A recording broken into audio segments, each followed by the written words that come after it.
Welcome back. This is the rolling coverage of the DA Congress right here in Midrand at Gallagher Estate, to be more precise. We're waiting for the results, which should be announced any moment now. But what we're witnessing, of course, live at the venue is awards being handed over to some of the DA's long-standing members, such as James Selfie, who has just received an award. Others still receiving their awards and accepting them in good faith. But I'm here with my colleague Lukhona Mnguni, on the spot host. And colleague, good to have you in this hour. I want to reflect on some of the resolutions that stood out for you since, of course, the beginning of the weekend till today, where we are waiting results. What stood out for you? Well, I mean, as I spoke to one of the members of the DA here earlier today, Christopher Papas, is really, disciplinary related resolutions, so where they are tightening up in terms of, membership discipline.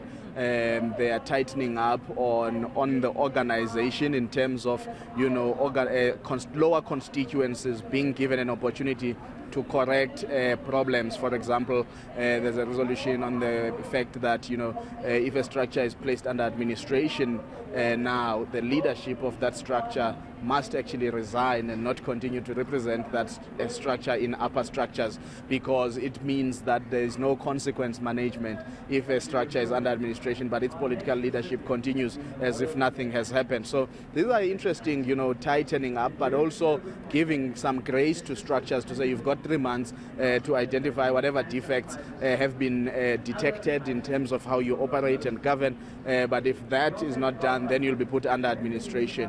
The others are still a bit of a fighting point, and I think the resolutions have been going on here. Sometimes it's quite difficult to understand when they lift up the green, placards and the red ones, whether red has won or green has won. But I think after the Congress, it will be an interesting journey to see the consolidated kind of resolutions, both for constitutional amendments, which constitutional amendments, you and I were talking about this, memos about staff members not being able to take up elected political office. There's still clearly also a big debate happening about how to integrate constituencies in the list process making when thinking about parliament.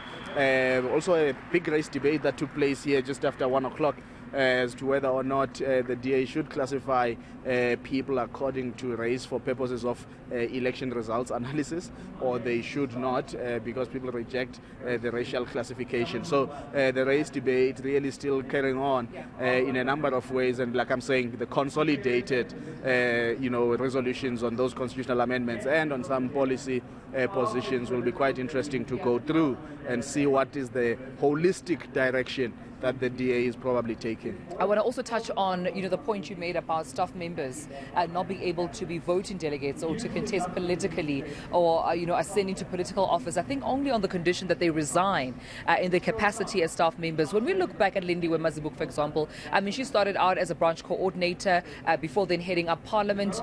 Jordan Hill-Lewis starting out as a volunteer under Helen Zilla's office, and then now being one of the rising stars, I suppose, within the Democratic Alliance, now mayor of Cape Town. And I also, read that he sympathized, with this resolution, because I suppose it's personal when he thinks about where he started and where he is now. But equally saying he understands why perhaps DA would take that decision for staff members not to also be involved in the political affairs of the party. But what is your understanding and your stance on that decision by the DA? I think this is a general talking point across any political party, which is to try and avoid a sense of double dipping, where you've got staff members who are tasked with administrative functions, and because they also have political ambitions and interests within the organization, they can frustrate the administrative part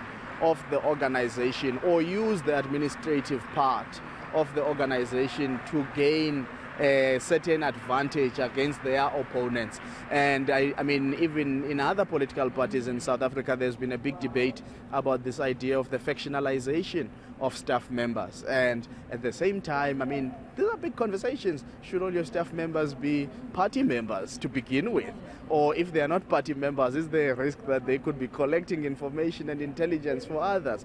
And then this is where, of course, robust institutions become important, checks and balances of power and administrative functions, the ideas of accountability and transparency, because the more you are transparent, the less you are fearful. If you are transparent, you are less fearful, right, in terms of people taking information and giving it to your enemies, because it's already out there anyway, and it's publicly available information. So I don't think it's a unique debate to the DA. I mean, whilst you are saying some might sympathize, Lindwe Masbuko started off as a staff member as well in the DA, became a very firebrand politician. You can also see it as one of the ways of training grounds that you acquaint people with the ethos of the organization, its ideological orientation, its processes, and by the time you get onto political leadership, actually you've got a bit of some hold in terms of understanding the party.